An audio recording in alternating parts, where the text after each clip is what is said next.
할렐루야, 아멘. 주의 전에 오신 여러분들 주님의 이름으로 축복하고 환영합니다. 오늘은 주현절입니다. 주현절은 빛으로 이 땅에 오신 예수님을 축하하고 감사하며 또 내 마음에 있는 모든 어두움들을 주님의 빛으로 말씀으로 몰아내는 그런 것들을 기념하는 그런 주일입니다.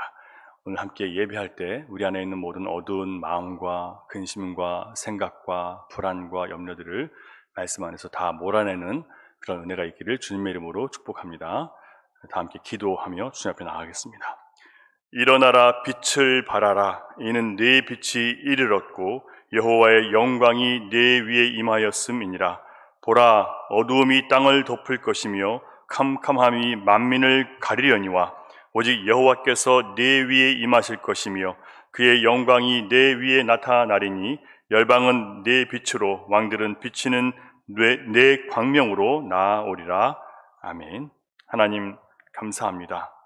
어두운 세상에 빛으로 오셔서 그 빛을 받아 구원받은 하나님의 자녀들이 주님의 전에 나와 찬송과 영광과 경배를 올려드립니다.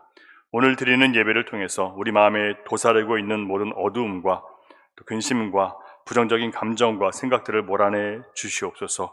흑암의 땅과 같았던 우리 심령에 다시 한번 주님의 빛을 비춰 주셔서 음침한 우리 인생길에 동행하시는 빛 되신 주님의 그 아름다우심을 경험할 수 있는 우리 한 주간이 될 수 있도록 성령님 우리를 붙드시고 또 인도하시고 도와주시옵소서. 우리 함께 하실 주님, 우리 예배를 받으시며 우리에게 참 빛의 은혜를 뿌려주실 주님을 찬양하며 예수님의 이름으로 기원하옵나이다. 아멘. 다음 주 찬양 드리겠습니다. 거룩 거룩.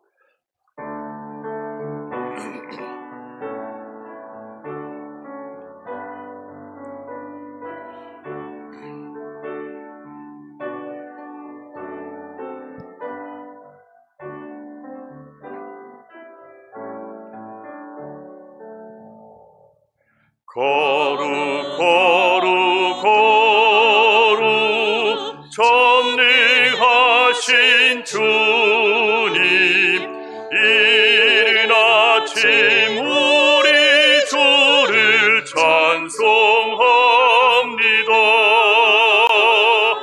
거룩 거룩 거룩 자비하신 주님,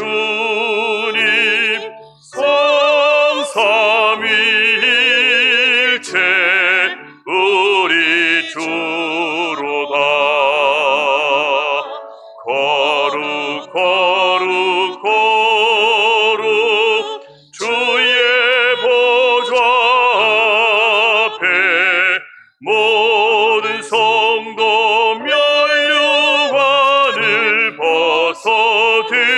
벗어드리네. 천군 천사 모두 주께 굴복하니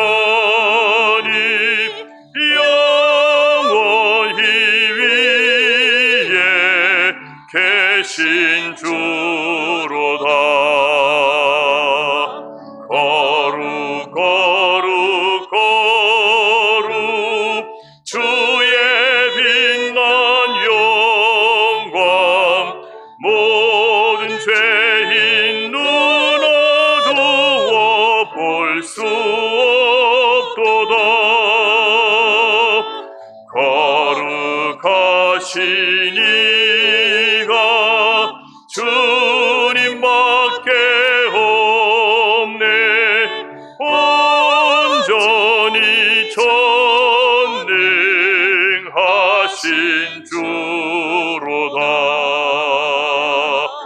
거룩 거룩 거룩 전능하신 주님, 천지 만물 모두 주를 찬송합니다. 거룩 거룩 거룩 전능하신 주님,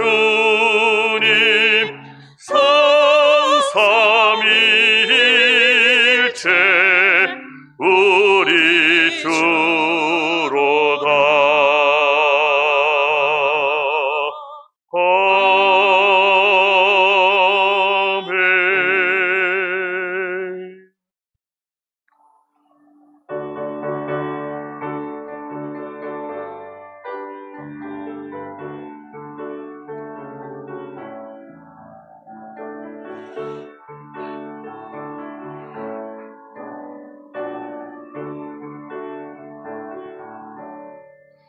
내 모든 시험 무거운 짐을 주 예수 앞에 아뢰이며 근심에 쌓인 날 돌아보사 내 근심 모두 맡으시네.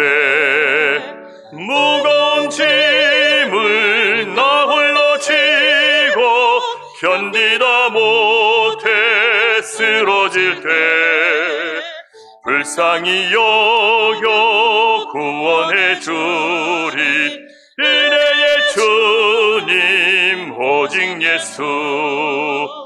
내 모든 괴로움 닥치는 환난 주 예수 앞에 아뢰이며 주께서 친히 날 구해 주사 넓으신 사랑 베푸시네. 무거운 짐을 나 홀로 지고 견디다 못해 쓰러질 때 불쌍히 여겨 구원해 주리 은혜의 주님 오직 예수.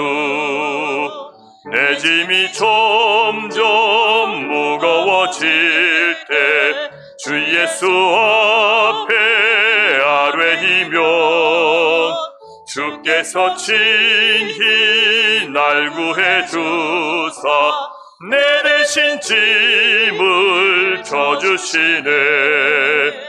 무거운 짐을 나 홀로 지고 견디다 못해 쓰러질 때 불쌍히 여겨 구원해 주리 은혜의 주님 오직 예수. 마음의 시험 무서운 죄를 주 예수 앞에 아뢰이며 예수는 나의 능력이 되사 세상을 이길 힘주시네. 무거운 짐을 나 홀로 지고 견디다 못해 쓰러질 때 불쌍히 여겨 구원해 주리 은혜의 주님 오직 예수. 이 은혜의 주님 앞에 우리 감사하면 좋겠는데요. 우리가 우리 받은 은혜를 잘 감사하지 못하고 잊어버리며 살 때가 많기 때문에 우리가 하나님께 받은 은혜를 다시 한번 또 떠올리고 또 기억하고 생각하는 것이 주일날 여러분과 제가 해야 될 일 중에 가장 중요한 일이에요. 받은 은혜를 기억하고 감사하며 또 나에게 주신 약속들을 의지해서 또 새로운 한 주간을 말씀으로 이겨낼 그런 감당할 힘을 가지고 여러분 세상을 향해 나가시는 겁니다. 가정의 일, 또 사업, 또 사람과의 관계 속에서 너무나 분주하고 복잡하고 내 힘으로 할 수 없고 주님 정말 다 피하고 싶고 도망치고 싶습니다 라고 그렇게 마음이 무너질 때, 그러니까 견디다 못해 쓰러질 때 그때서 주님이 불쌍히 여겨서 구원해 주신대요. 제가 항상 이 찬양을 부를 때마다 궁금했던 것이 왜 꼭 그때까지 가야 됩니까? 그 전에 좀 빨리 살려주시면 안 됩니까? 그런 생각을 많이 했거든요. 왜 그럴까요, 여러분? 그때까지 가지 않으면 우리는 끝까지 내 힘으로 해보려고 또 내 수단과 방법을 쓰려고 끝까지 가기 때문에 우리가 견디다 못해 쓰러진 순간에 주님이 오시는 거예요. 그러니까 빨리 우리가 내 힘으로 할 수 있다는 모든 자신감을, 헛된 자신감을 주님 안에서 버리는 게 필요한 거죠. 마지막으로 우리 감사해요 깨닫지 못했었는데 우리 누군가의 희생과 수고와 헌신으로 우리가 이렇게 은혜 받고 살아가는 것이지 내 실력과 내 능력이 아니라는 것을 다시 한번 고백하며 주님 앞에 감사하는 찬양이 되면 좋겠습니다.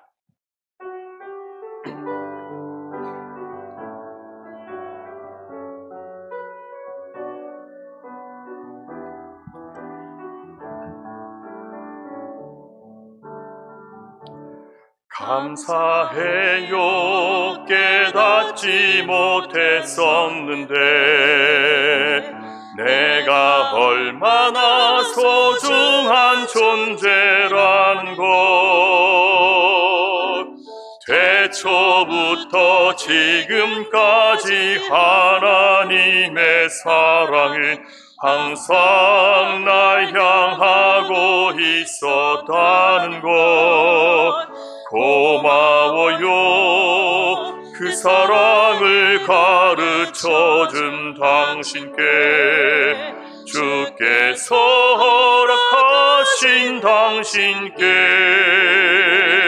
그리스도의 사랑으로 더욱 섬기며 이제 나도 세상에 전하리라.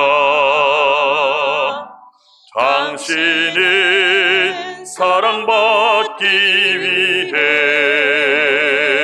그리고 그 사랑 전하기 위해 주께서 택하시고 이 땅에 심으셨네. 또 하나의 열매를 바라시며 감사해요. 다시 한번 감사해요. 깨닫지 못했었는데 내가 얼마나 소중한 존재라는 걸 태초부터 지금까지 하나님의 사랑은 항상 날 향하고 있었다는 것 고마워요. 그 사랑을 가르쳐준 당신께 주께서 허락하신 당신께 그리스도의 사랑으로 더욱 섬기며 이제 나도 세상에 전하리라. 당신은 사랑받기 위해 그리고 그 사랑 전하기 위해 주께서 택하시고 이 땅에 심으셨네. 또 하나의 열매를 바라시 당신은 사랑받기 위해 당신은 사랑받기 위해 그리고 그 사랑 전하기 위해 주께서 택하시고 이 땅에 심으셨네. 또 하나의 열매를 바라시며 고백의 기도드리겠습니다.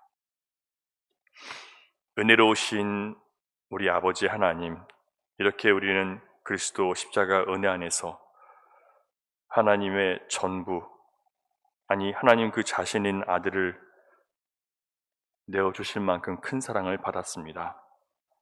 또한 많은 사람들의 오랜 참음과 기다림과 희생을 통해서 우리가 이렇게 조금씩이라도 그리스도를 닮아가며 그리스도께 가까이 나아갈 수밖에 없는 사람임을 깨닫게 되어가고 있습니다. 그럼에도 불구하고 우리는 우리가 받은 사랑과 은혜와 은혜에 합당한 감사와 영광을 돌리지 않았고 새해를 시작하며 주님과 함께 살기로 말씀의 인도를 받으며 살기로 결단하였지만 삶의 여러 가지 핑계와 이유와 변명으로 또다시 제자리에 서 있는 우리 자신을 발견하며 안타까운 마음으로 주님 앞에 섰습니다. 우리가 새로운 결단을 하고 마음을 품고 뜻을 정해도 주님의 말씀 위에 서지 않으면 어쩔 수 없는 존재임을 다시 한번 고백합니다. 우리를 새롭게 하시는 성령의 역사에 기대지 않고는 우리 하나님께 속한 어떤 거룩도 어떤 선한 일도 할 수 없다는 것을 주님 앞에 인정하오니 주님, 이 시간 우리를 붙들어 주시옵소서. 내가 지금껏 살아온 것이 주님의 은혜였고 또한 누군가의 희생과 사랑과 섬김과 참고 기다려준 덕분이었다는 것을 다시 한번 고백하며 이제 겸손히 받은 은혜를 감사하고 그 사랑을 나누며 살아가도록 우리 안에 선한 마음을 창조해 주시옵소서.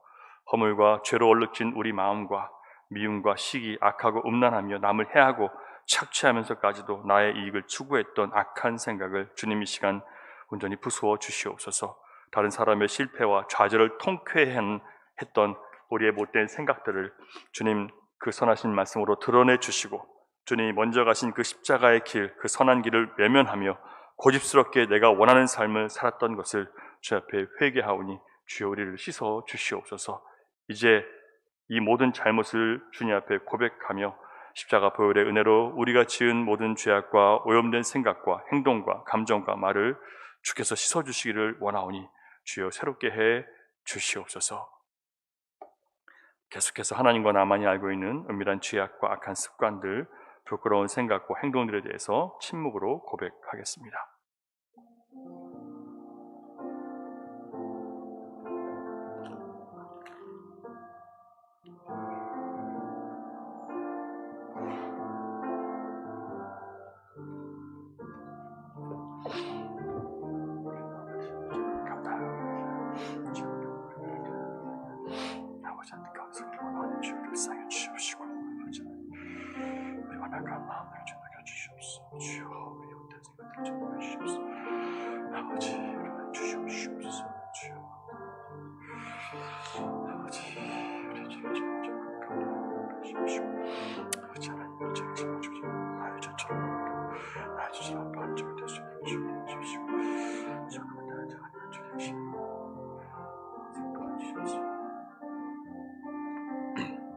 그러므로 이제 그리스도 예수 안에 있는 자에게는 결코 정죄함이 없나니 이는 그리스도 예수 안에 있는 생명의 성령의 법이 죄와 사망의 법에서 너를 해방하였습니다.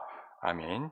이 약속의 말씀을 의지하셔서 다시 하나님과 화평한 가운데 들어가시고 모든 죄의 욕망과 어둠을 이기시며 승리하는 모습으로 하루하루 이겨나는 저와 여러분 되기를 주님의 이름으로 축복합니다. 다 함께 사도신경으로 신앙 고백하겠습니다. 나는 전능하신 아버지 하나님 천지의 창조주를 믿습니다. 나는 그의 유일하신 아들 우리 주 예수 그리스도를 믿습니다. 그는 성령으로 잉태되어 동정녀 마리아에게서 나시고 본디오 빌라도에게 고난을 받아 십자가에 못 박혀 죽으시고 장사된 지 사흘 만에 죽은 자 가운데서 다시 살아나셨으며 하늘에 오르시어 전능하신 아버지 하나님 우편에 앉아 계시다가 거기로부터 살아있는 자와 죽은 자를 심판하러 오십니다. 나는 성령을 믿으며 거룩한 공교회와 성도의 교제와 죄를 용서받는 것과 몸의 부활과 영생을 믿습니다. 아멘. 정혜경 목사님 기도해 주시겠습니다.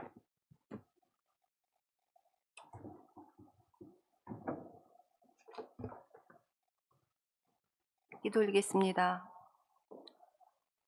우리의 상급과 방패가 되시는 주를 찬양합니다. 주의 피값으로 사신 교회를 우리에게 허락하시고 주를 예배하는 자들로 우리를 구별하여 주심도 감사를 드립니다. 또한 우리를 주께서 사랑하시는 하나하나의 교회라 불러주심도 감사합니다. 좋으신 하나님 아버지, 지난 1년 동안도 우리를 지켜주시고 보호하시고 인도하여 주시다가 또 새로운 한 해를 허락하셔서 하나님의 자녀로서의 길을 알려주시며 참 하나님의 자녀답게 살아볼 수 있도록 기회를 주심도 감사를 드립니다. 사랑의 하나님 아버지, 지난 1년을 돌아볼 때 우리는 하나님을 기쁘시게 하기보다는 하나님을 근심하게 할 때가 얼마나 더 많았는지 주 앞에 이 시간 고백합니다.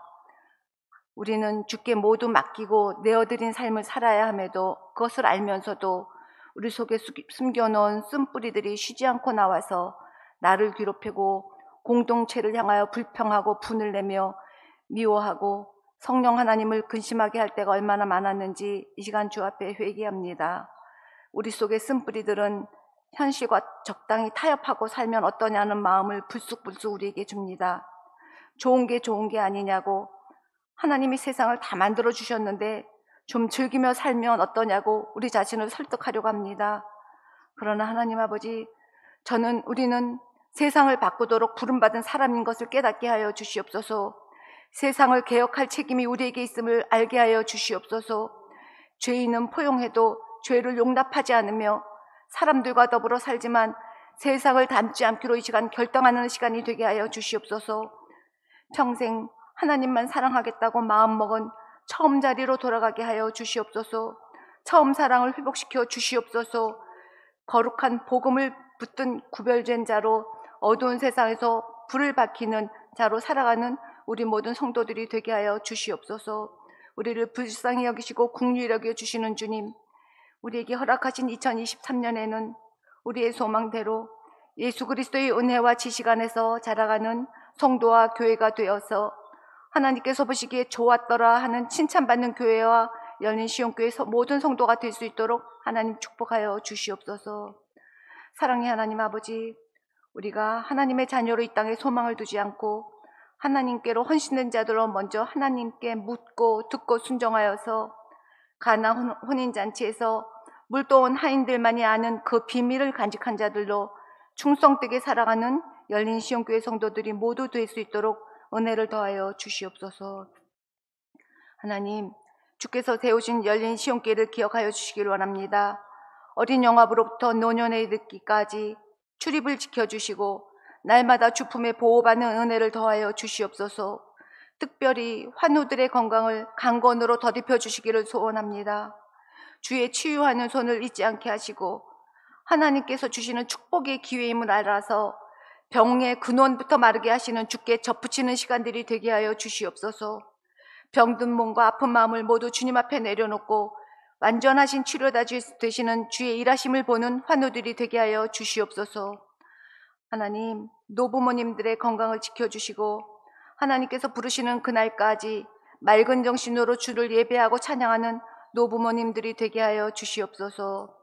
좋으신 하나님, 하나님께서 세우신 열린 시온교회의 당회를 붙들어 주시고 오직 주의 영광만 나타내는 주의 마음을 시원케 해드리는 당회 되게 하여 주시옵소서. 하늘의 지혜를 당회원들에게 허락하셔서 주 뜻대로 사용되어지는 당회 되게 하여 주시옵소서. 하나님, 오늘도 주께서 귀히 쓰시는 우리 이지훈 목사님 주의 말씀을 대언하십니다. 주의 성령으로 기름 부어주시고 영혼 육이 강건하게 하시며 주의 말씀을 전하실 때 우리 모두가 말씀을 듣는 중에 인격적인 주님을 만나게 하시고 각자에게 주시는 약속의 말씀을 붙잡는 놀라운 은혜의 시간이 되게 하여 주시옵소서. 오늘 주께서 허락하신 주의 날이오니 거룩하게 구별하여 지키는 우리 모든 열린 시온교회 성도들에게 은혜와 축복으로 채워 주시옵소서. 모든 말씀 나를 죄악에서 구원하신 예수 그리스도의 이름으로 기도합나이다. 아멘.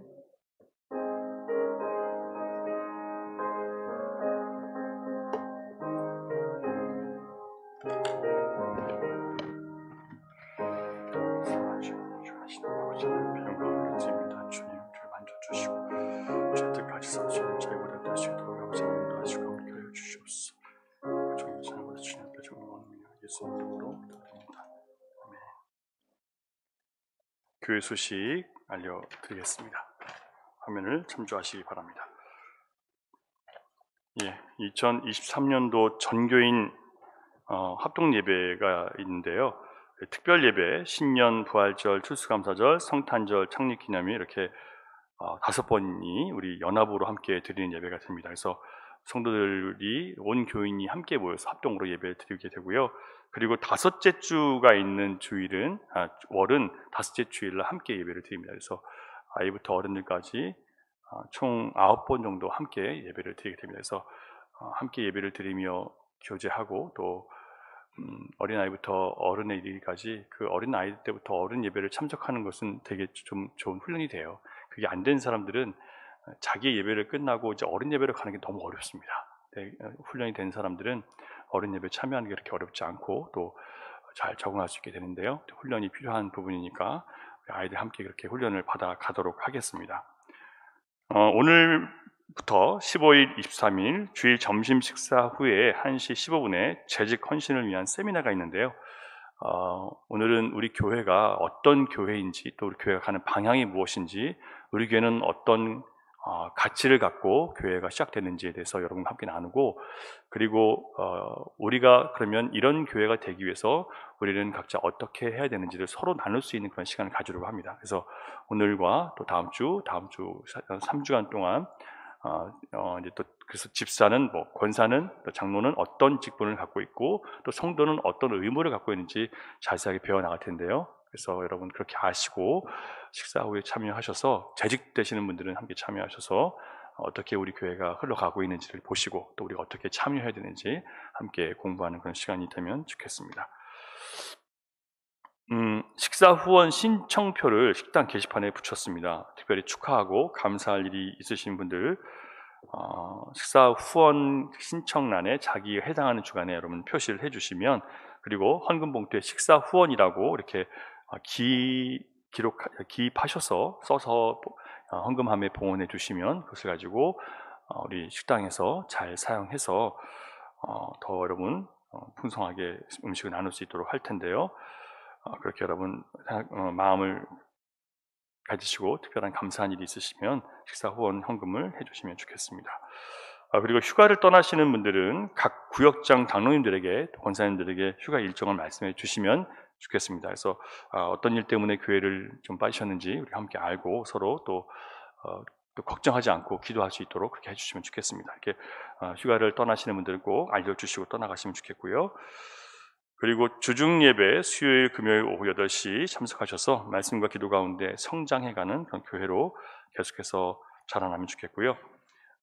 권사회 모임을 25일 재직 세미나 후에 본당에서 갖게 됩니다. 그래서 모든 시무 권사님들 모이셔서 권사회를 시작하도록 하겠습니다. 그래서 권사회 조직하고 또 어떻게 앞으로 권사회를 운영해 나가며 어떻게 기도할 것인지 함께 나누는 시간을 가지려고 합니다.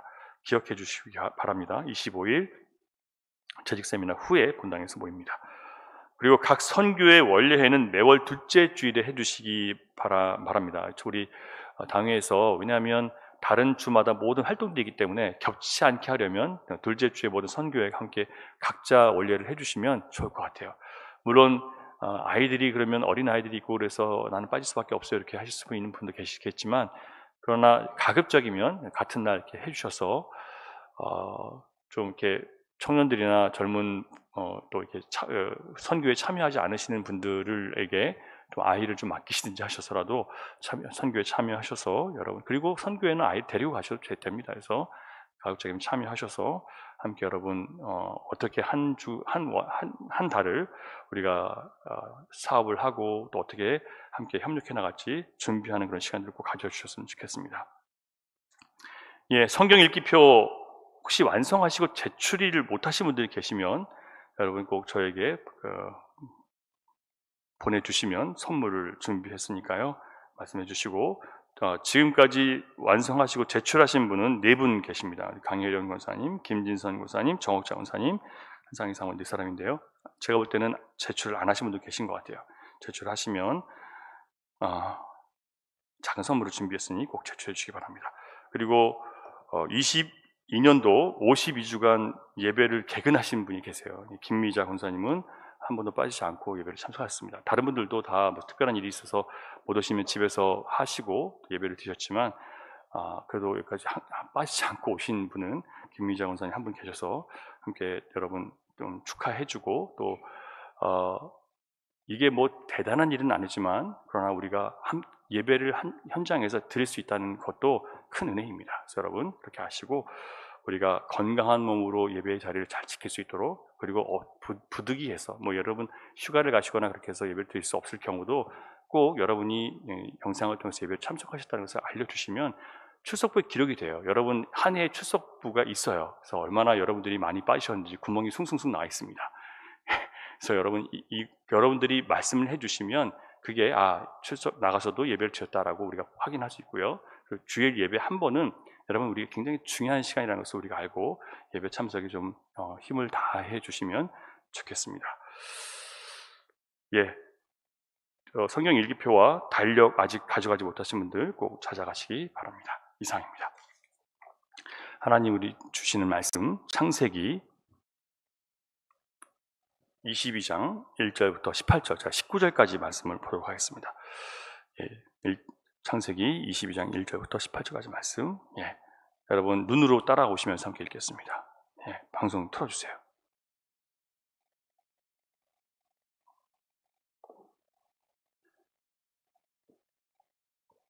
소리가 바깥으로 안 나나요?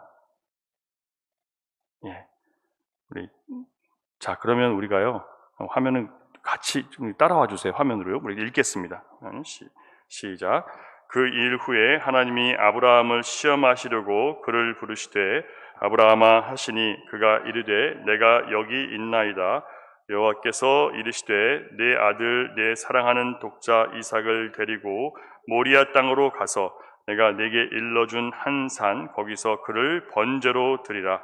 아브라함이 아침에 일찍이 일어나 나귀의 안장을 지우고 두 종과 그의 아들 이삭을 데리고 번제에 쓸 나무를 쪼개어 가지고 떠나 하나님이 자기에게 일러주신 곳으로 가더니 제3일에 아브라함이 눈을 들어 그곳을 멀리 바라본지라. 이에 아브라함이 종들에게 이르되 너희는 나귀와 함께 여기서 기다리라. 내가 아이와 함께 저기 가서 예배하고 우리가 너희에게로 돌아오리라 하고 아브라함이 이에 번제나무를 가져다가 그의 아들 이삭에게 지우고 자기는 불과 칼을 손에 들고 두 사람이 동행하더니 이삭이 그 아버지 아브라함에게 말하여 이르되 내 아버지여 하니 그가 이르되 내 아들아 내가 여기 있노라. 이삭이 이르되 불과 나무는 있거니와 번제할 어린 양은 어디 있나이까. 아브라함이 이르되 내 아들아 번제할 어린 양은 하나님이 자기를 위하여 친히 준비하시리라 하고 두 사람이 함께 나아가서 하나님이 그에게 일러주신 곳에 이른지라. 이에 아브라함이 그곳에 제단을 쌓고 나무를 버려놓고 그의 아들 이삭을 결박하여 제단 나무 위에 놓고 손을 내밀어 칼을 잡고 그 아들을 잡으려 하니 여호와의 사자가 하늘에서부터 그를 불러 이르시되 아브라함아 아브라함아 하시는지라. 아브라함이 이르되 내가 여기 있나이다 하매 사자가 이르시되 그 아이에게 내 손을 대지 말라. 그에게 아무 일도 하지 말라. 내가 내 아들 내 독자까지도 내게 아끼지 아니하였으니 내가 이제야 내가 하나님을 경외하는 줄을 아노라. 아브라함이 눈을 들어 살펴본즉 한 숫 양이 뒤에 있는데 뿔이 수풀에 걸려 있는지라. 아브라함이 가서 그 숫 양을 가져다가 아들을 대신하여 번제로 드렸더라. 아브라함이 그 땅 이름을 여호와 이레라 하였으므로 오늘날까지 사람들이 이르기를 여호와의 산에서 준비되리라 하더라. 여호와의 사자가 하늘에서부터 두 번째 아브라함을 불러 이르시되 여호와께서 이르시기를 맹세하노니 내가 이같이 행하여 내 아들 내 독자도 아끼지 아니하였은즉 내가 내게 큰 복을 주고 내 씨가 크게 번성하여 하늘의 별과 같고 바닷가의 모래와 같게 하리니 내 씨가 그 대적의 성문을 차지하리라. 또 내 씨로 말미암아 천하 만민이 복을 받으리니 이는 내가 나의 말을 준행하였음이니라 하셨다 하니라. 이에 아브라함이 그의 종들에게로 돌아가서 함께 떠나 브엘세바에 이르러 거기 거주하였더라. 아멘. 교회를 다니면서 자주 듣는 말 중에 하나는 누구 때문에 또 무슨 일 때문에 시험에 들었다라고 하는 말입니다. 시험에 들었다 또는 시험에 빠졌다라는 말은 내가 그 문제에 그 시험에 걸려 들었다라는 뜻입니다. 예수님은 우리에게 시험에 들지 않도록 깨어 기도하라고 말씀하셨습니다. 따라서 시험에 들었다는 것은 결국 뭘 안 한 거예요? 깨어있지 못하다는 뜻이에요. 깨어있다는 것은 뭐냐면 말씀이 나를 인도하고 하나님의 예수 그리스도의 영이 내 안에 계셔서 그 영의 인도하심을 받는 것이 깨어있는 거예요. 잠을 안 잔다는 게 아니라 영적으로 깨어서 그분이 나를 인도하시고 그분이 나를 점령하도록 하는 것이 깨어있는 거예요. 내 생각과 내 감정과 내 마음이 나를 지배하고 있을 때는 깨어있는 게 아니에요. 영적인 깨임이라는 것은 그런 것입니다. 시험에 들었다는 것은 결국 그래서 내가 영적으로 살지 않고 육으로 살고 있다는 것이고 내가 영적으로 방심하고 게을러졌다는 것을 뜻하는 의미예요. 다르게 말하면 시험에 빠졌다는 것은 내가 아직 그 문제를 풀 영적 실력이 갖춰지지 않았다거나 아니면 훈련이 덜 되었다는 뜻이기도 합니다. 그래서 시험에 들었다는 것을 자랑처럼 얘기하거나 마치 이것을 얘기해도 되는 것처럼 그렇게 쉽게 얘기할 수 있는 것이 아니에요. 부끄러운 거예요. 시험에 들었다는 것은요. 왜냐하면 내가 깨어있지 못하다는 것이기 때문에. 그래서 성도가 처음 신앙생활을 하면서 자주 시험에 들고 자주 넘어집니다. 그리고 문제는 뭐냐면 절대 그 사람은 혼자 빠져나오지 못해요. 그래서 누군가 옆에서 도와주고 가르쳐주고 끌어내줘야 간신히 빠져나옵니다. 그런데 교회를 5년, 10년, 20년 다녀도 여전히 시험에 빠져서 혼자 빠져나오지 못한다면 그 책임은 누구에게 있는 걸까요? 시험을 일으킨 자에게 있는 게 아니라 빠져나오지 못하는 나에게 있는 거예요. 세상 그 누구도 인생을 살면서 시험을 치르지 않고 성장하는 법은 없습니다. 시험을 치르지 않고 성공하는 인생도 없습니다. 어떻게 보면 시험이라는 제도는 그 사람의 수준과 능력과 이해력을 가장 공평하게 검증할 수 있는 유일한 방법이기도 합니다. 따라서 좋은 학교에 들어가기도 하고 시험을 통해서 좋은 학교를 졸업하는 것도 시험을 통해서 졸업을 하고 자격을 갖추게 됩니다. 하다못해 여러분 아르바이트를 하는 것도 면접 시험을 봐요. 시험을 봐서 나를 판단하는 겁니다. 시험을 그만 치를 수 있는 유일한 방법은요, 내가 어떤 분야에서 마에스트로가 되는 거예요. 더 이상 남이 나에게 가르칠 것이 없는, 내가 남에게 가르치는 수준이 되고 남을 평가할 수 있는 수준이 되는 것 말고는 내가 시험을 안 받을 수 있는 방법은 없어요. 그래서 우리의 신앙도 시험을 통해서 진짜 가짜가 계속해서 구별되는 것이고, 시험을 통해서 자라나고, 시험을 통해서 강해지고, 시험을 통해서 지혜로워질 수 있어요.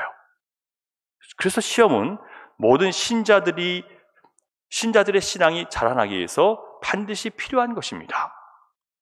그러므로 신자가 신앙의 시험이 찾아올 때 시험의 원인을 제공하는 그 사람에 대해서, 그 사람이 지금 나를 공격하고 시비를 거네라고 미워하는 마음으로 그 사람을 대하면 나는 지금 영적 싸움을 육적 싸움으로 바꾸어서 실패하고 있는 거예요.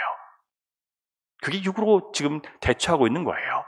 그걸 나를 공격하는 저 사람이 시비를 거는 사람이라고 생각하면 안 돼요. 시험 문제를 어렵게 낸 선생님에게 화를 내거나 문제를 이렇게 어렵게 이따위로 냈느냐라고 문제 자체에 분노하는 것은 여러분, 우리가 문제를 해결하고 내가 성장하는 데 전혀 도움이 되지 않습니다. 신앙생활에서도 마찬가지예요. 시험에 빠졌다면 시험에 빠지게 한 사람이나 그 문제 자체에 반응하는 것이 아무 소용이 없고요. 그렇다면 나는 어떻게 이 시험에서 빠져나올 수 있는가? 어떻게 내가 시험에 들지 않고 믿음으로 이 상황들을 이겨낼 수 있는가? 이것을 고민하는 것이 중요한 거예요. 대부분의 사람들이 빠져 있어요. 그 시험에 빠져 있는 거예요. 그 문제를 일으킨 사람을 증오하고 그 문제 자체를 가지고 괴로워하고 고통스러워하고 거기서 빠져나가려고 하는 근본적인 이 치료법을 찾지 않아요. 학교에서 본 시험처럼 여러분, 신앙생활에서 여러분이 당하는 믿음의 시험 역시 먼저 출제자의 의도를 잘 생각하는 것이 중요해요. 이 시험을 낸 사람, 왜 이 시험을 냈을까? 그 의도를 알아야 돼요. 자, 그러면 모든 우리가 신자로서 당하는 시험은 다 누구로부터 오는 거예요? 하나님께서 허락하시는 거예요. 인간으로부터 오는 것은 아무것도 없어요. 인간은 하나님께서 그 상황들을 우리의 어떤 치부를 드러내시기 위해서, 우리 연약함과 부족함을 드러내시기 위해서 하시는 하나님께서 인간은 수단이고요. 하나님이 허락하시는 거예요. 자, 그렇다면 우리는 그 순간에 어떤 반응을 내야 될까? 그 사람에게 반응하는 것이 맞나? 아니면 출제하신 하나님께 올바르게 답을 써내는 것이 맞나? 여러분, 우리가 정말 쉽게 생각하면 너무나 쉬운 거예요. 창세기 12장부터 우리는 아브라함의 이야기를 보게 됩니다. 하나님께서 아브라함을 부르신 다음에 그 이후부터 그는 시험을 연속적으로 받게 돼요. 끊임없이 시험을 받습니다. 그리고 시험을 받을 때마다 하나씩 그는 하나님을 더 깊이 알아가고 믿음은 자라게 되어요. 시험은 그런 의미가 있는 거예요. 내가 자라나지 못했기 때문에 자라나게 하시기 위해서 시험이 오는 거예요. 기분 나빠하지 마세요. 내가 무슨 뭐 이렇게 부족하다고 맨날 시험이 오나? 맨날 시험이 오더라고요. 된 것 같은데 또 시험이 오더라고요. 이미 이겨낸 것 같은데 또 똑같은 것에 걸려 넘어지더라고요.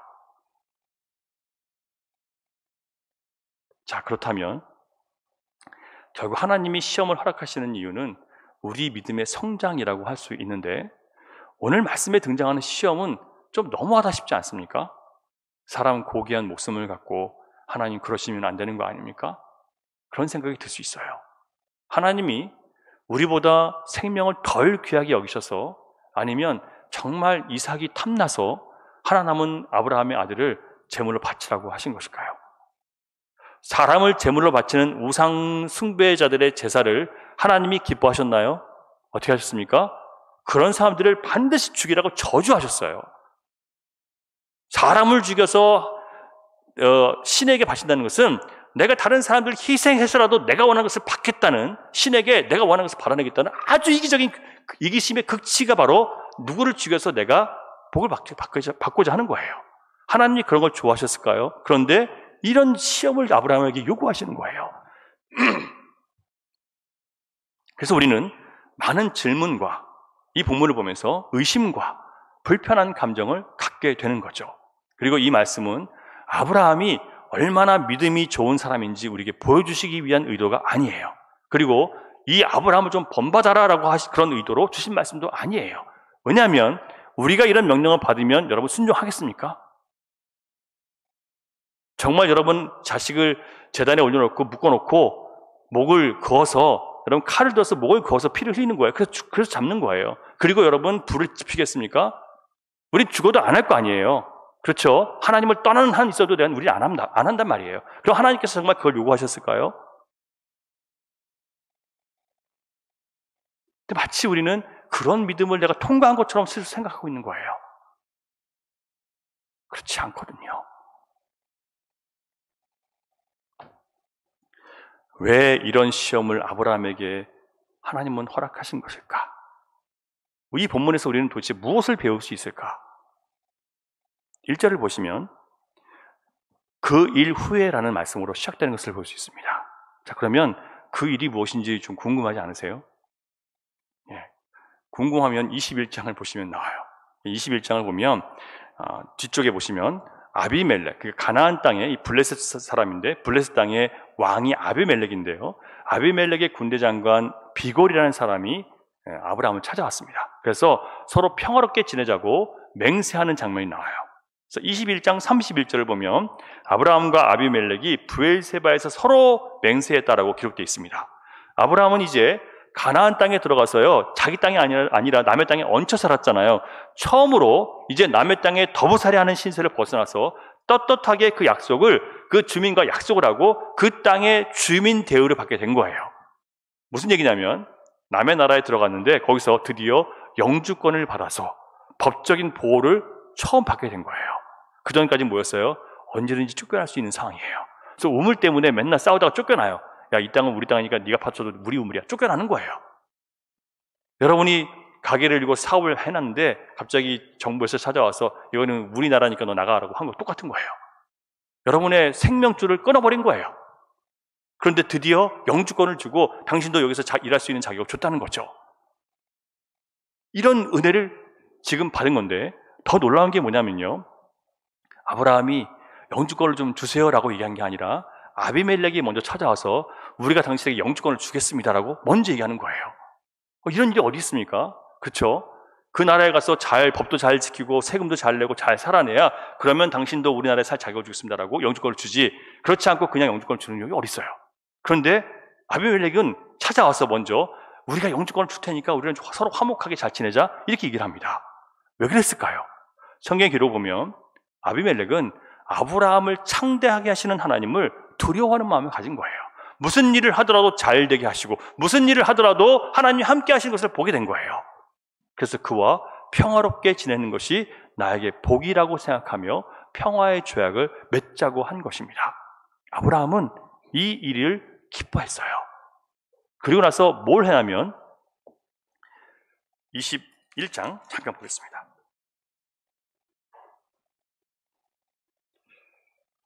아비멜렉은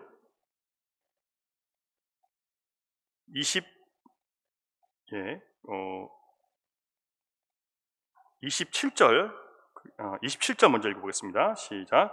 아브라함이 양과 소를 가져다가 아비멜렉에게 주고 두 사람이 서로 언약을 세우니라. 언약을 세웠어요. 그 다음에 뭘 하냐면 31절로 가시면 시작. 두 사람이 거기서 서로 맹세하였으므로 그것을 부엘세바라 이름하였더라. 부엘은 우물이란 뜻이고요, 세바는 일곱이란 뜻이에요. 그리고 세바는 7이라는 뜻은 하나님의 수고, 완전한 수고, 신성한 수이기 때문에 엄정한 약속, 엄정한 우물, 맹세한 우물, 이건 함부로 사람이 건드릴 수 없는 우물, 이 평화의 조약은 누구도 깰 수 없는 엄중한 것이다라는 것을 표현하는 뜻이에요. 브엘세바에서 그 조약을 맺고 그 다음에 뭘 하냐면 33절을 보시면 아브라함은 브엘세바에 에셀나무를 심고 거기서 뭘 불러요? 영원하신 여호와의 이름을 불렀대요. 자, 이 땅이 나의 소유지가 되게 해주신 하나님의 약속이 지켜지는 것을 알고 부분적이지만 완전히 다 지켜진 건 아니지만 부분적으로 지켜졌어요. 이것을 기념하면서 예배를 합니다. 그리고 에셀나무를 심었는데 에셀나무는요 햇볕을 가려줄 곳이 별로 없는 광야에서 잎이 많아서 사람이 그 아래서 햇볕 아래서 피할 수 있는 그늘을 만들어주는 나무래요. 흔치 않은 나무죠. 왜 그러냐면 뿌리가 땅속으로 30m 이상 파고 들어가서 물을 뽑아서 자기에게 공급하기 때문에 이 수분을 갖고 있을 수 있다는 거예요. 더 특이한 것은 에셀나무의 잎사귀는요 짜기 때문에 이 짠 성분이 공기 중에 수분을 흡수한대요. 그래서 새벽이 되면 많은 이슬이 맺혀서 다른 그 어떤 나무보다 충분히 수분을 이렇게 포함하고 있다는 거죠. 그래서 그 나무 잎이 맺고 있는 이슬 때문에 한낮에도 나무 아래 들어가면 다른 것보다 온도가 10도 이상, 10도 정도 낮대요. 너무 놀랍지 않습니까? 사람이 피할 수 있는 그 뜨거운 광야에서 피할 수 있는 곳은 이 그늘, 이 에셀나무 아래밖에 없다는 거죠. 아브라함은 이 에셀나무를 브엘세바에 심고 영원하시는 하나님을 불렀다고 했습니다. 이 에셀나무에는 히브리인들이 에셀나무를 부를 때마다 갖고 있는 의미가 있대요. 그러니까 여러분 아까 7이라는 숫자, 3이라는 숫자가 하나님의 완전한 수라고 얘기한 것처럼 이스라엘 사람들은 어떤 상징물에 대해 하나님에 대한 어떤 의미를 다 두고 있거든요. 이 에셀나무의 의미는 뭐냐면 거룩하신 하나님께서 희생하셔서 진리의 말씀을 가르치시고 삶을 하나님 뜻대로 통제하신다라는 뜻이 있다는 거예요. 왜냐하면 그 그늘 아래에 있어야만 뭐가 돼요? 사람이 살 수 있으니까. 이 에셀나무의 의미는요, 그 그늘 아래에 있는 모든 자를 하나님께서 살리시고 통제하신다는 뜻이 있는 거예요. 자, 그러면 무슨 의미가 있을까요? 이 브엘세바에서 하나님께서 자기에게 영원한 땅을 주시겠다고 약속하신 것이 이루어지고 그것에서 감사하며 그 우물에서 이 샘솟는 우물과 그리고 이 그늘 아래 피하면 살 수 있는 그 두 가지를 보면서 그는 뭔가 영원하신 하나님에 대한 막연한 뭔가를 보게 된 거예요. 아, 하나님은 우리에게 영원한 샘물을 주시는 분이시구나. 함부로 빼앗을 수 없는 나에게 영원한 샘물이 되시는 분이 하나님이시구나. 또한 내가 그 그늘 아래 피하면 안식할 수 있는 그 뭔가를 보내주시는 분은 하나님이시구나라는 것을 깨닫게 된 거예요. 이 막연한 뭔가를 깨닫고 지금 영원하신 하나님을 그 두 가지 안에서 부른 겁니다.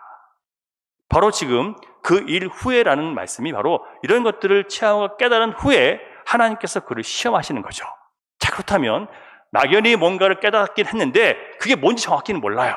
그런데 그에게 하나님 찾아오셔서 뭔가를 시험하신다면 그 시험 문제는 뭘 가르치기 위한 걸까요? 그 막연하고 희미하고 뿌연 뭔가를 정확하게 알게 하시기 위한 하나님의 방법이었던 거예요. 지금 이 시험은, 우리가 이해할 수 없는 이 시험은 뭔가를 정확하게 알지 못하는 아브라함에게 뭔가 있긴 있는데 정확하게 알지 못해요. 그냥 뿌예요. 희미해요. 그것을 정확하게 알려주기 위한 방법으로 주어진 시험이라는 거예요. 자, 그렇다면 이제 하나님이 하고자 하시는 일이 무엇인지 우리는 알았습니다. 무엇이냐면 이 시험을 통해서 하나뿐인 아들 이삭을 제물로 번제로 바치라고 한 시험을 통해서 그가 뿌옇게 알고 있었던 그 완전한 진리를 만나게 하시기 위한 것이었습니다. 하나님의 명령은 아무도 대체할 수 없는 유일하고 가장 소중한 것을 포기하라고 하신 거예요. 아들이 12명이 있었던 이 야곱은 12명 중에 하나인 요셉을 잃고도 그렇게 식음을 전폐하고 슬퍼했는데 아들 10 중에 하나도 아니고 하나밖에 없는 아들을 포기해야 되는데 이스마엘은 이미 쫓겨났어요. 자기 엄마와 함께 쫓겨났습니다. 그래서 지금 남은 아들은 하나밖에 없어요. 자기의 유산을, 기업을 이을 사람은 하나밖에 없어요. 그런데 그 아들을 번제로 바치라는 거예요. 그런데 놀라운 게 뭐냐면 이 명령에 대한 아브라함의 반응이에요. 그는 왜 따지지도 않고 묻지도 않았을까요? 여러분, 소돔과 고모라가 멸망당할 때 아브라함이 하나님께 따지신 거 봤습니까, 여러분? 보셨어요? 어떻게 따져요? 아니, 하나님이 거기 있는 의로운 사람도 악인들과 함께 죽인다면 그게 하나님 옳은 겁니까? 따지는 거 보셨죠? 그런데 자기 조카인 롯을 위해서도 그렇게 따졌는데 자기 아들을 죽이는데 아무것도 안 따져요. 어떻게 이럴 수 있을까요? 오히려 아침 일찍 일어나서 나귀의 안장을 지우고 두 종을 데리고 아들을 데리고 번제에 쓸 나무를 쪼개어서 그것을 가지고 하나님이 가라고 하신 모리아산을 향해서 떠나갑니다. 3일 길을 가는 동안 아브라함은 얼마나 많은 생각을 했을까요? 이건 다 시험일 거야. 진짜가 아닐 거야. 하나님이 어떤 분이신데 그럴 리가 없어. 분명히 하나님은 다른 계획을 갖고 계실 거야. 진짜 아들을 죽이라고 하신 건 아닐 거야. 막 자기 안에 이런 마음이 들지 않았을까요? 안일하게 생각하며 다 잘 될 거야. 담담하게 걸었을까요? 전혀 그렇지 않아요. 그의 삶의 경험상 그가 만난 하나님을 그가 아는 지식 안에서 하나님의 모든 말씀은 확실하고 순결하고 완전해서 순종함으로 복을 받는다는 사실을 그는 정확하게 알고 있었어요. 그런데 그걸 농담으로 알았을까요? 그렇지 않아요. 진짜 죽이려고 한 거예요.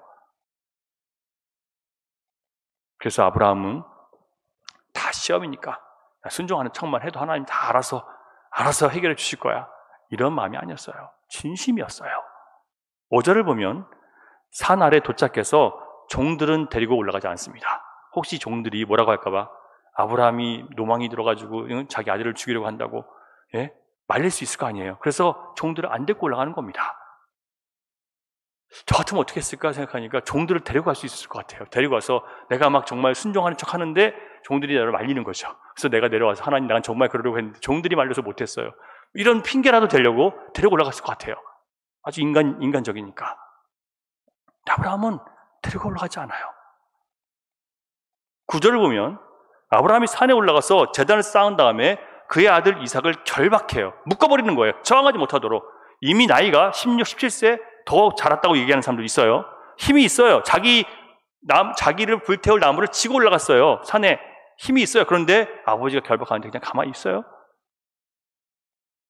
아버지의 진심을 본 거죠. 그리고 손을 내밀어서 칼을 잡아요.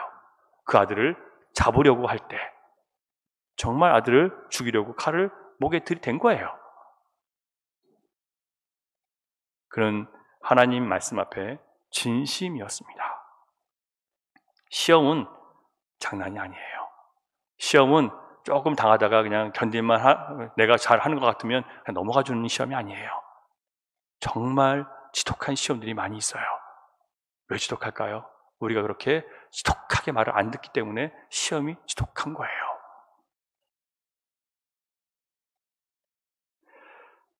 이 지독한 시험에 하나님을 의지해서 순종했을 때 그때 반전이 일어나게 됩니다. 11절부터 보시면 여호와의 사자가 곧 천사가 하늘에서부터 그를 불러서 아이에게 손을 내지 말라, 아무 일도 하지 말라라고 명령을 합니다. 그리고 하나님 말씀을 전해요. 우리 같이 한번 읽어보겠습니다. 12절 시작. 사자가 이르시되 그 아이에게 손을 대지 말라, 그에게 아무 일도 하지 말라. 내가 네 아들 네 독자까지도 내게 아끼지 아니하였으니 내가 이제야 네가 하나님을 경외하는 줄을 아노라.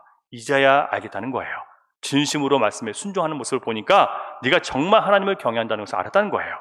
자, 하나님을 경외한다는 것이 뭘까요, 여러분? 하나님의 말씀을 어떤 상황에서도 온전히 믿는 것을 하나님을 경외한다고 얘기하는 거예요. 어떤 상황에서도 하나님의 성품을, 우리가 알고 있는 그 하나님의 성품을 따라서 그분을 믿는 것이 바로 하나님을 경외하는 거예요. 아브라함은 그의 과거 인생 속에서 하나님을 그가 온전히 믿지 않았을 때 얼마나 많은 잘못된 선택을 했고 잘못된 결과들이 많이 일어나는지를 누구보다 잘 알았고 계속 경험해 왔어요. 여러분도 아실 거예요. 여러분이 하나님께 순종하지 않았을 때 어떤 좋지 못한 결과들이 일어나는지 우리 다 알고 있어요. 풀지 않은 원통함, 원망을 풀지 않으므로 어떤 악한 결과들이 오는지 알고 있어요.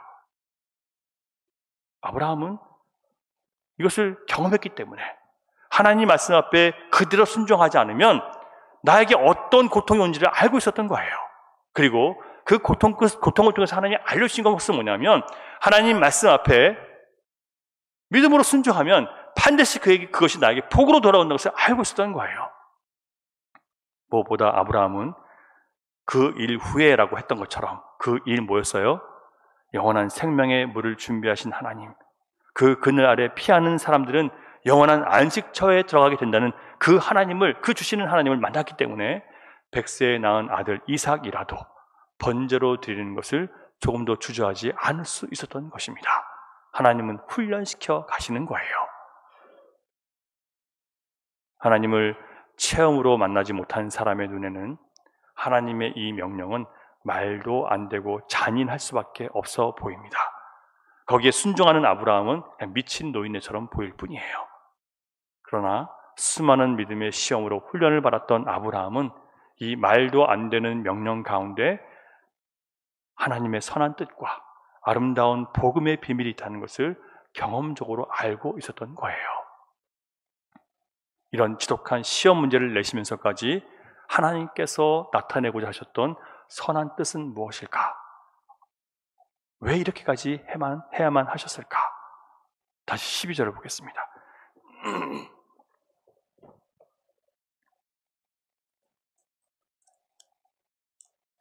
13절 시작. 아브라함이 눈을 들어 살펴본즉 한 숫 양이 뒤에 있는데 풀이 수풀에 걸려 있는지라 아브라함이 가서 그 숫 양을 가져다가 아들을 대신하여 번제로 드렸더라. 아브라함이 눈을 들어 봤어요. 살펴보니까 뭐가 있습니까? 아들을 죽이지 말라고 하신 다음에 다시 눈을 들어 보니까 숫 양이 있어요. 눈이 떠진 거예요.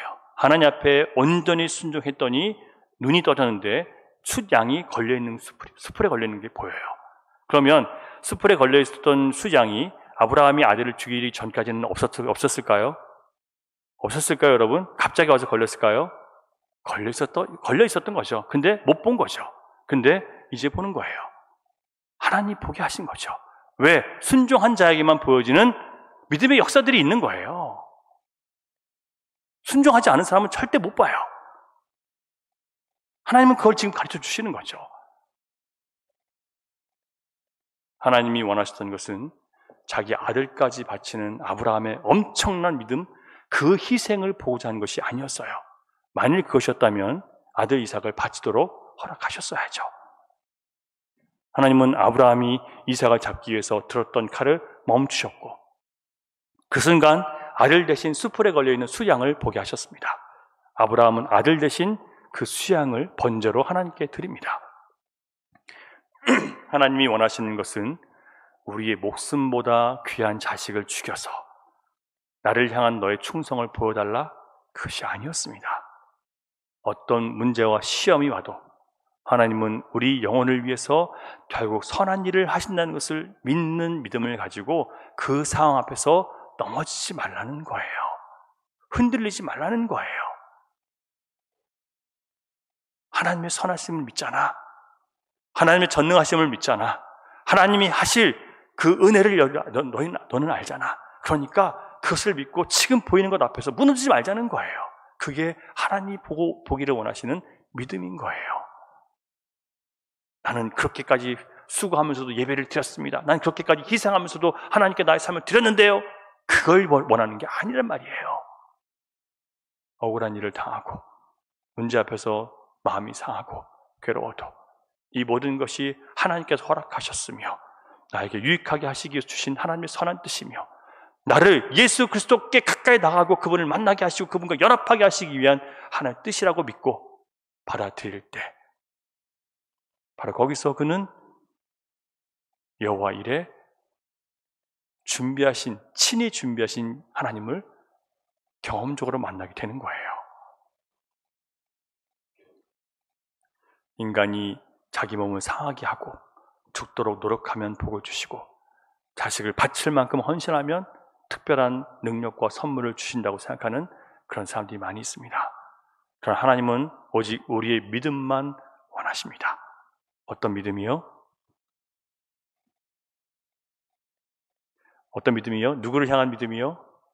예수 그리스도에 대한 믿음이에요. 여기 예수 그리스도가 어디 나왔습니까? 여러분, 아들 이삭이 나무를 등에 지고 산으로 올라가면서 아무리 생각해도 이상한 거예요.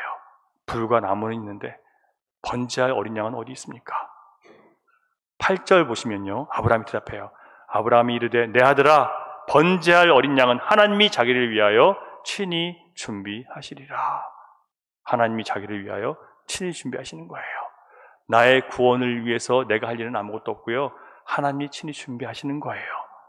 내가 복받기 위해서 내가 할 것은 아무것도 없고요, 하나님의 말씀 앞에 순종하는 거예요. 그 말씀이 나를 이끌도록, 나의 삶이 주님 말씀 앞에 보호받도록 나를 주님 앞에 드리는 거예요. 그리고 13절을 보면 하나님께서 이삭을 대신해서 준비하신 수장을 보고 아브라함은 그 모리아산을 여호와 이레라고 부릅니다. 여호와의 산에서 준비되리라. 여러분, 하나님이 정말 신자들에게 바라시는 그것은 자식을 갖다 바치면서까지 우리가 순종하고 헌신하면 네가 원하는 모든 것들을 다 이루어주겠다, 이런 그릇된 신앙이 아닙니다. 날 대신해서 내 허물과 죄를 짊어지고 죽임당하신 어린 양, 그분을 믿고 그 어린 양을 통해서 하나님께서 주시는 모든 복을 믿음으로 받아서 누리는 참된 신앙을 가지라고 말씀해 주시는 거예요. 오늘 아브라함에게 주어졌던 이 시험의 목적은 결국 우리의 구원은 오직 하나님의 은혜로 주어진다는 것을 보여주고 있습니다. 하나님이 친히 준비하시는 거예요. 요한복음 1장 29절을 보면 이 어린 양이 누구인지를 밝혀주고 있어요. 앞에 화면을 보시면서 같이 보겠습니다. 시작. 이튿날 요한이 예수께서 자기에게 나오심을 보고 이르되 보라, 세상 죄를 지고 가는 하나님의 어린 양이로다. 우리의 안식과 영원한 평강을 주시기 위해서 친히 하나님이 준비하신 분은 바로 하나님께서 세상 죄를 지고 가라고 우리에게 보내주신 어린 양 예수님이십니다. 자기를 불태울 나무를 짊어지고 올라가는 이삭은 우리의 죄를 대신해서 우리가 지어야 될 십자가를 대신 짊어지고 올라가신 예수님을 우리에게 보여주고 있습니다. 그러므로 우리는 이제 예수님에 대한 완전한 신뢰와 믿음을 좀 가져야 돼요. 믿을만 하면 믿는 게 아니고요, 완전한 신뢰를 가지셔야 됩니다.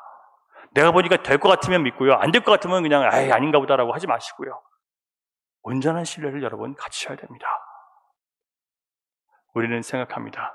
꼭 이런 시험을 통해서만 깨달을 수 있습니까? 그렇게 잔인한 시험을 꼭 하셔야 되겠습니까? 여러분, 아브라함이 언제 수장을 봤어요? 순종했을 때 수장을 보는 거예요. 말씀을 따라서 칼로 내려치려는 절대적인 순종의 자리까지 갔을 때 여호와 이레를 경험하게 되는 거예요. 많은 사람들이 신을 찾는 이유는 자꾸 내 복, 내 영광, 내 성공, 내 만족을 위해서 신을 찾습니다. 내가 좀 더 인기가 있고 영광을 얻고 부와 명예를 얻기 위해서, 건강하기 위해서. 그러나 하나님 말씀에 절대 순종한 결과는요, 그런 것이 아니더라고요. 18절을 보세요. 18절. 시작. 또 네 씨로 말미암아 천하 만민이 복을 받으니 이는 네가 나의 말을 준행하였음이니라 하셨다 하니라. 하나님께서 아브라함에게 복을 주시는데 그 복이 결국 어디에게 향해요? 천하 만민에게 향한다는 거예요. 그 씨는 누구예요? 예수 그리스도시잖아요. 아브라함을 통해서 예수 그리스도가 나타나는데, 그러면 그 씨가 아브라함을 통해서 결국은 나가게 되는 거예요. 무슨 얘기냐면요, 아브라함이 순종함을 통해서 하나님께서 그 순종을 통해서 예수 그리스도가 그 자손으로 나오게 하셔서 그 예수님을 통해서 모든 사람들이 복을 받게 하셨다는 거예요. 그러므로 여러분, 한 영혼을 구원하고 생명을 구원하는 일에 있어서 여러분, 우리의 희생이 없이는 예수 그리스도가 다른 사람들에게 전달될 수가 없다는 거예요. 그래서 결국 우리가 하나님께 복을 받은 사람으로서 우리가 다른 사람에게 복을 흘려보내는 방법은 예수 그리스도를 증거하기 위해서 내가 수고하고 내가 헌신하고 내가 양보하는 거예요. 거기에 하나님의 능력이 나타난다는 거죠. 우리는 순종이 없는, 희생이 없는 복을 바랄 때가 많이 있습니다.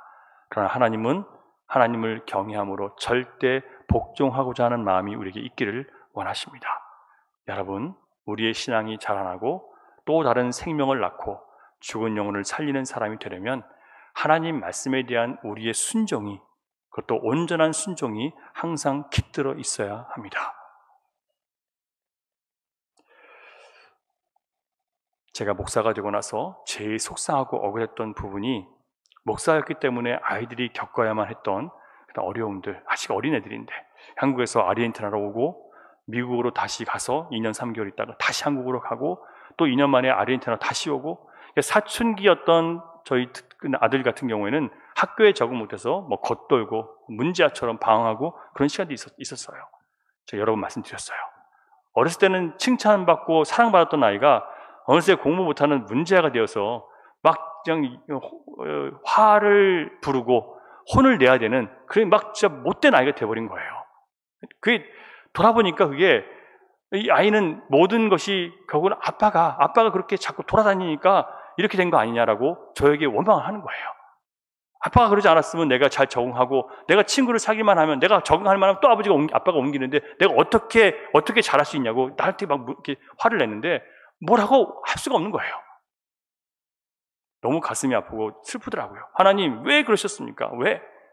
왜 나에게 그런 길을 나에게 허락하셨습니까? 근데 사실 그 상황 속에서 저의 잘못된 선택이 더 많았음에도 불구하고 하나님 원망하는 거예요. 아무리 내가 잘못했어도 아이들은 건들지 말아야죠. 이런 마음이에요.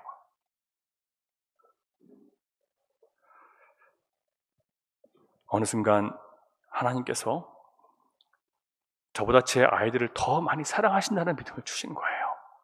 제가 아이들을 사랑하고 위하는 것보다 훨씬 더 사랑하고 위하는데, 저는 아이들이 그 적응하는 기간 동안에 아무것도 해줄 수 없었어요. 그냥 자기들이 감당해야 됐어요. 근데 하나님께서는 그 아이들이 감당할 수 있도록 그들의 마음을 위로해 주셨고, 또 좋은 친구들을 옆에 붙여주셔서 그것들을 이겨낼 수 있는 힘을 갖게 하셨어요. 그래서 저는 원망만 하고 있었던 거죠. 나중에 알았어요.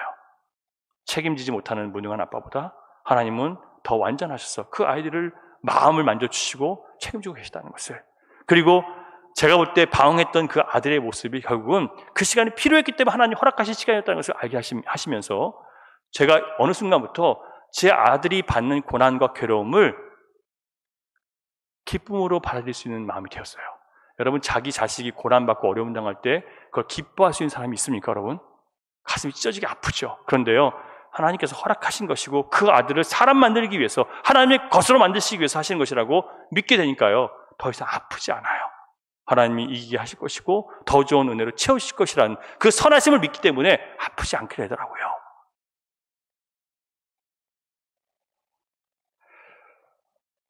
여러분, 우리가 하나님께 받은 사랑은 자기 자식을 포기하는 하나님의 지독한 아픔과 아들을 십자가에 못 받도록 내어주시는 완전한 자기 포기와 희생의 결과였습니다. 우리가 하나님 앞에 자식을 내려놓아야 할 시험이 올 때, 여러분, 이것을 우리가 넘어설 수 있는 유일한 방법은 딱 하나예요. 우리를 위해서 먼저 하나뿐인 자식을 내어주신 하나님 아버지의 사랑과 은혜, 그 아픔을 한번 여러분 바라보세요.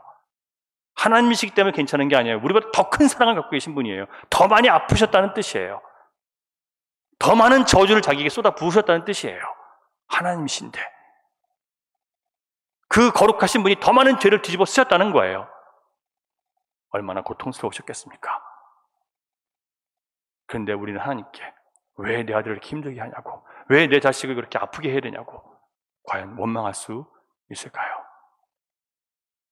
이런 일을 통해서 우리는 하나님의 은혜에 잠겨서 온전히 자기 자신을 하나님께 맡길 수 있는 믿음을 갖게 됩니다.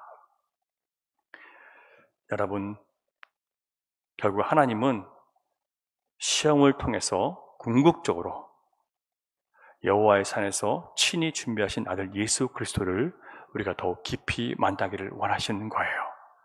그 예수님의 삶이, 그 말씀이 우리를 침투해 들어와서 우리가 주님과 하나가 되는 진짜 신자가 되게 만드시는 것이 하나님의 뜻이에요. 시험은 얼마나 우리가 연약하고 우리의 믿음이 엉터리인지, 우리가 얼마나 모순덩어리고 거짓인지 드러내 주는 것이 시험이에요. 시험은 아파요.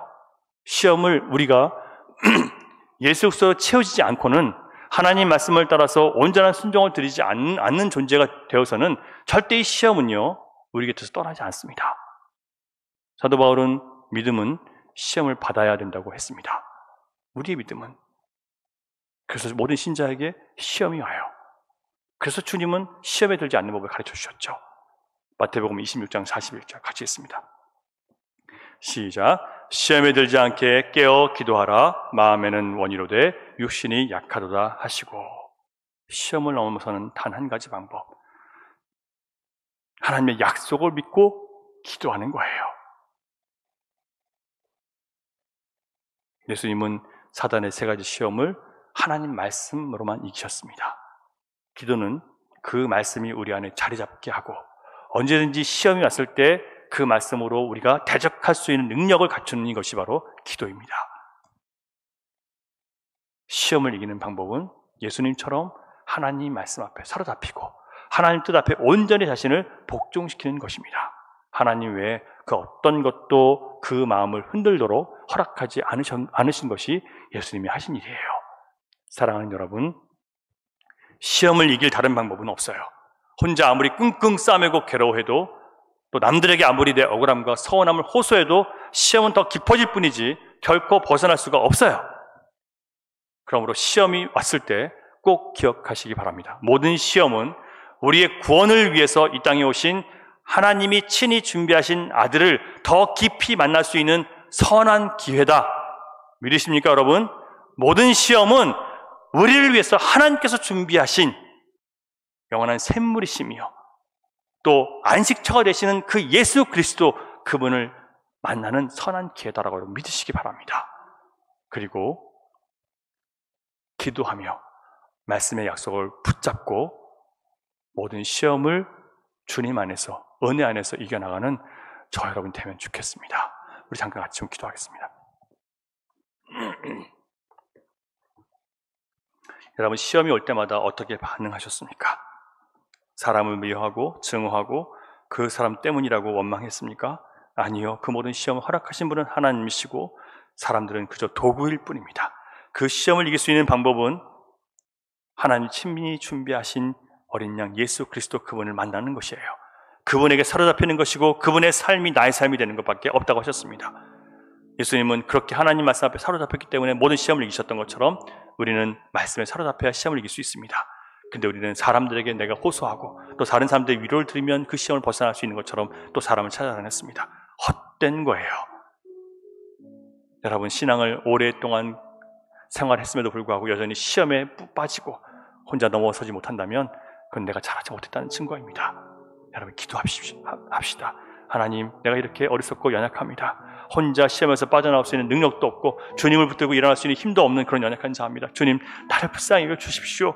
주님, 더 이상 시험에 빠져 고통당하지 않겠습니다. 더 이상 시험을 나에게 준 하나님의 도구였던 사람을 미워하거나 증오하지 않겠습니다. 그 시험을 통해서 나에게 더욱 주님을 가까이 만나게 하시는 주님을 알기를 원합니다. 주님의 십자가의 길을 걸어감으로 결국 그 여호와의 일의 하나님을 만나고 그 준비하신 예수 그리스도 안에서 기뻐하며 그 주님을 전하는 삶을 살게 되기를 원하오니 주여 나를 받아 주시옵소서. 우리 같이 기도하면 좋겠습니다. 기도하겠습니다. 아버지 하나님, 이 시간 저희를 불러주시고 기도하게 하시니 감사합니다. 하나님 말씀 안에서 우리에게 가르쳐주시고 깨워주시니 감사합니다.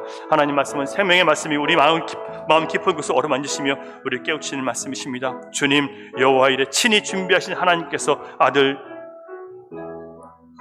어린 양을 우리에게 준비하셨습니다. 그 준비된 어린 양을 우리가 만나는 것, 그 주님께 사로잡히는 것, 그 주님 앞에 나의 삶을 맡기는 것, 그 주님 앞에 아버지의 말씀을, 그 주님 말씀 앞에 나의 삶을 드리는 것이 주님 우리가 가야 할 유일한 길인 것을 다시 한번 깨닫게 하셨사오니 주여, 시험에 닥쳐올 때마다 깨어 기도할 수 있는 자가 될 수 있게 하시며 그 모든 시험 가운데 주님을 만날 수 있게 하시며 주님께서 하신 일들을 바라보며 아버지께서 참으시고 아버지께서 담당하신 그 아들을 내오신 그 고통을 생각하며 주여 아버지 모든 것을 이겨낼 수 있는 제가 될 수 있도록 주여 우리를 더 깊어지게 하여 주시옵소서. 오 주님 감사합니다. 주님 찬양합니다.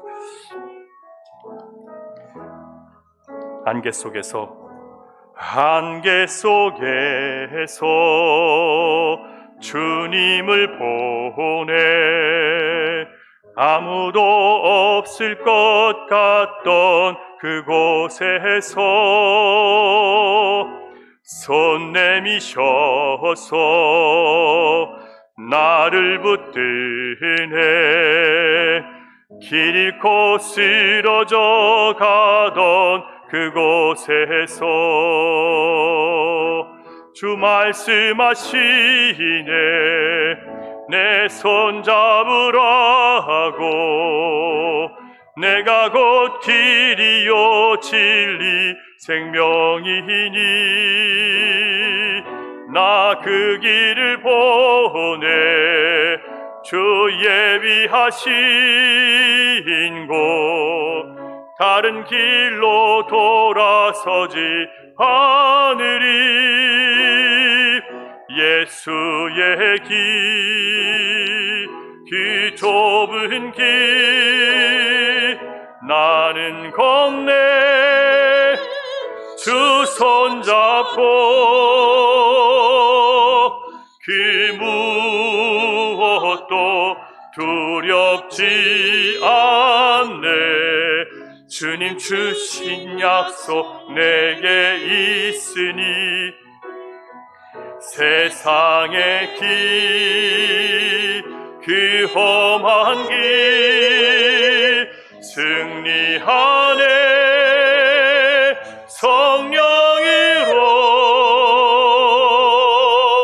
그 무엇도 바라지 않네 저 하늘에 내 소망 있으니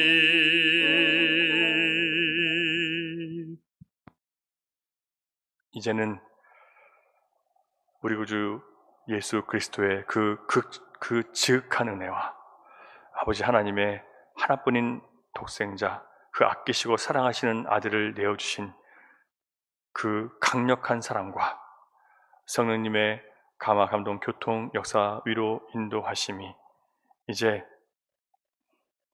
우리가 시험을 이길 수 있는 유일한 길은 세상의 모든 환난을 이길 수 있는 유일한 길은 하나님이 친히 준비하신 여호와 이레 우리의 생명수가 되시며 우리의 피난처가 되시는 예수 그리스도 그분을 만나고 그분 안에 거하며 그분과 연합하는 것 말고는 다른 길이 없음을 알고 깨어 기도하기로 결단하는 사랑하는 주님의 자녀들의 머리와 그들의 가정과 일터와 미래 가운데 흩어져 있는 열방의 교회와 선교지 가운데 이제로부터 영원토록 함께 하시기를 간절히 축원하옵나이다.